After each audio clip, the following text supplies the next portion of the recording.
Good morning. It's hump day. I wanted to get a story out there that I don't think many people know other than within my circle. And it's the deep-seated reason why I started Culture of Stoke as a community project to start bringing people together. And I'm going to take it back a little bit to just give you some background to how I got to here, and it'll lead into the real storyline of what sent me to this place now.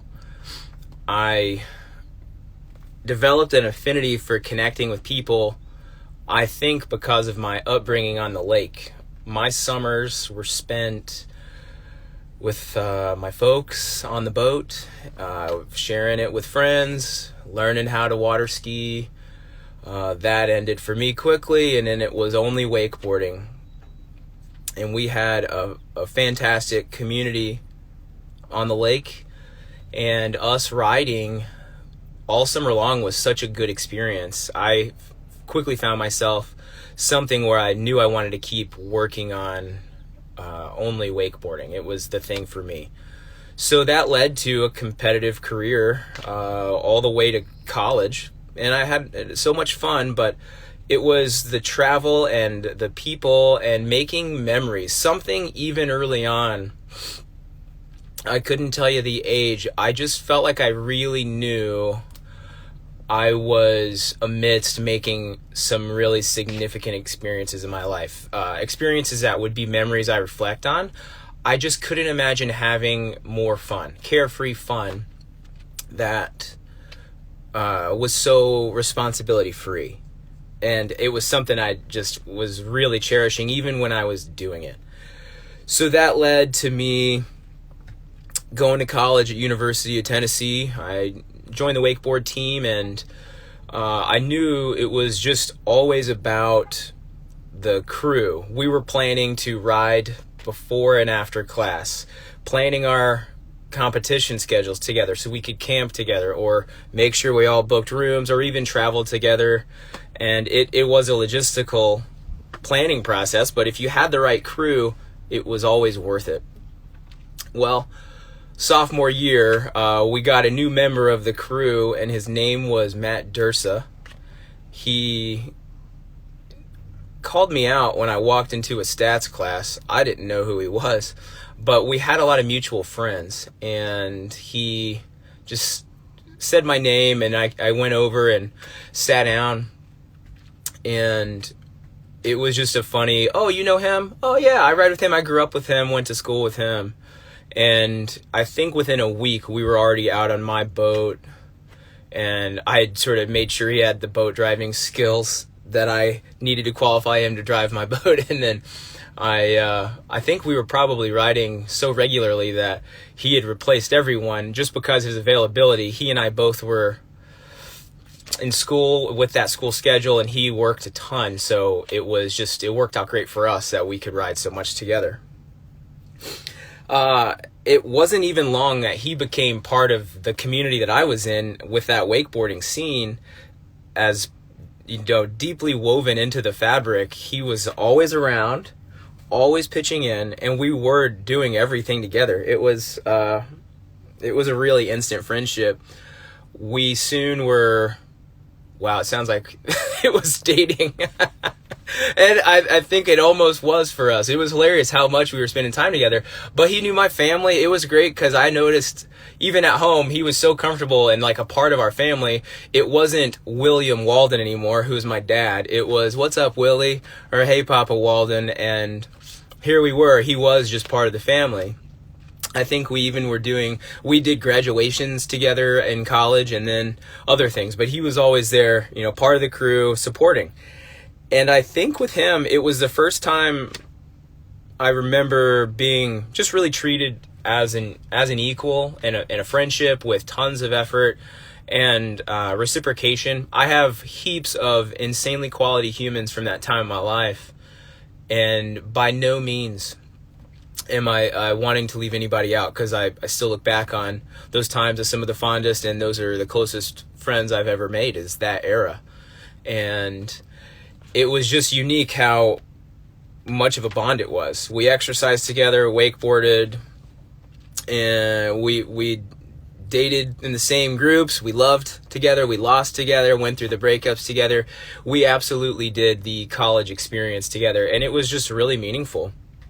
Well, he graduated with significant interest in business and went to New York City, and he was off. It was immediately different just because I still had time to finish school, and I, even once I was done, did some off-the-wall things. I hiked the Appalachian Trail, and I took a break from school, went to do all that, and then went to grad school. So it was, I was busy, he was busy. Our lives were just separate, and the logistics were just really hard to coordinate for us to really connect as much as we wanted to, and in fact, like hardly at all. There was a couple years where it was just very difficult to stay connected.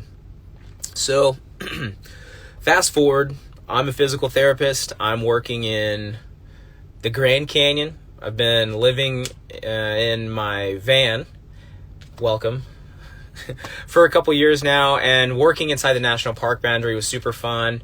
A real dream job for a lot of therapists, including myself, just treating a lot of the park employees, park rangers, really active populations. And of course, it is a unique place. You don't really go to the Grand Canyon other than to go to the Grand Canyon. So it is sort of a place you go to escape from things too. So the population was unique, to say the least. But I definitely noticed I was feeling like I might be at the end of a chapter. Medicine had already been challenging me on a few fronts with the current staff I was working with, as well as our productivity measures to always be meeting requirements and not always being able to deliver the care you think the patient needs. Not a lot of people like admitting that, but I think that's just the nature of the beast nowadays, whether you're a physical therapist, a doctor, or nurse. It's difficult to always have the time that you really would want to take if you could. That is such a different story than I'll revisit that in another video. But I knew it was time for me to exit medicine, and I was ready for a new chapter. So I am looking at closing down the clinic up there one day. I worked out every day after I was done treating. I had finished sweating, and I think I just shut down my computer for the day. And there was a notification, and it was like a Facebook notification, and I just looked at it, and it was a lot of people writing on Matt's wall. So naturally, I wanted to make sure I knew what was going on with him, and it was just several people on his wall saying RIP and you'll be missed, asking questions. People were wondering what was going on, and I immediately was in the same place. I didn't give a shit about posting on his wall. I wanted answers. I was on a different time zone, so I was calling back to Tennessee to see who I could get in touch with, and I couldn't get in touch with anybody. I did get in touch with my parents, which didn't tell me anything, but at this point I remember crying, and just sort of, they were asking me questions as to what happened, and I didn't have anything to say anyways, because I didn't know. I just wanted to be, I think, somebody to console me, because I guess I thought Matt was dead. And within a day or so, I had talked to his mom, Melinda, and she had told me that he had taken his life. He had taken a dream job, what I thought was a dream job in Shanghai, China, and was doing a lot of things he had been telling me he was planning to do, like a good opportunities for his career. So that's what he was doing. And after talking to his mom, she told me that he didn't have the team he went over to manage, and it was really challenging. The things that I think he thought he was getting into, he didn't have the tools to succeed. Not all of his team was really English speaking, so he was really up against it. But he had talking to his mom that week, and he went home that weekend, and he hung himself. And I just started thinking, what were we so busy doing that we weren't talking as much? Or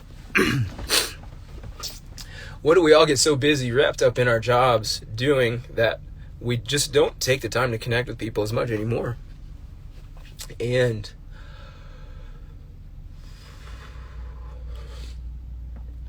being stuck in our jobs right now that we always think are so fucking important, not taking time off for the big moments in our community's lives, our friends, our family's lives, and being there.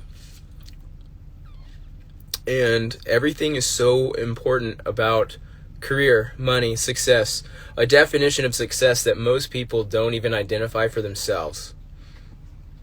It's a dollar sign or a title.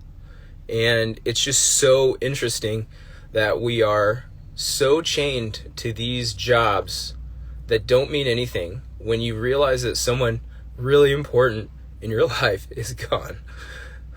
And all we're about is the job.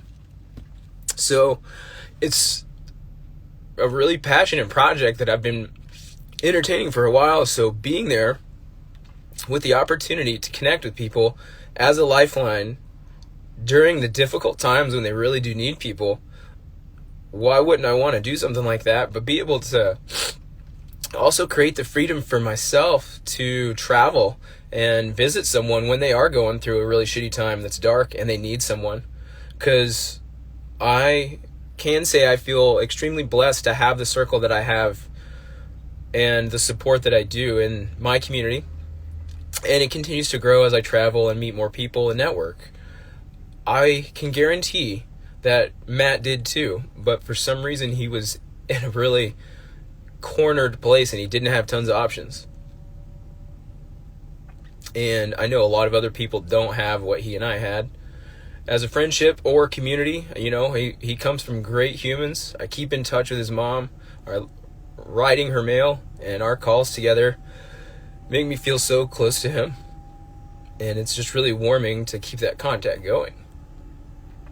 But that's the real reason I started Culture at Stoke. I know a lot of people don't really have a giant clue that I'm offering a service at all, but it is a really mission-driven project that I'm so excited to have going now. And it's given me a lot of purpose. And I can tell that the connections with the clients that I've already made are really changing my life. And it's just been, you know, a project that's still in its infancy. So I feel extremely grateful now to have had the coaching behind me and the opportunity now to coach others. So I am extremely grateful for having some people that believed in me and my project. That's the Honey Badger Project, from friends, Frank Benedetto, and a whole slew of other really good colleagues and practitioners and coaches. And now I feel like I've got the tools to move into a space where I really can create that lifeline community for anybody that might need that. So I don't want to dwell on this too much. I'm glad I got a really good revelatory cry out. Sometimes you need it, and I feel better from having gotten the message out. But if you do find yourself needing somebody, reach out to me, please. DM me. I would love to talk to you and make sure that you don't feel alone or don't feel like you don't have any options. Thanks for listening. I'll see you guys soon.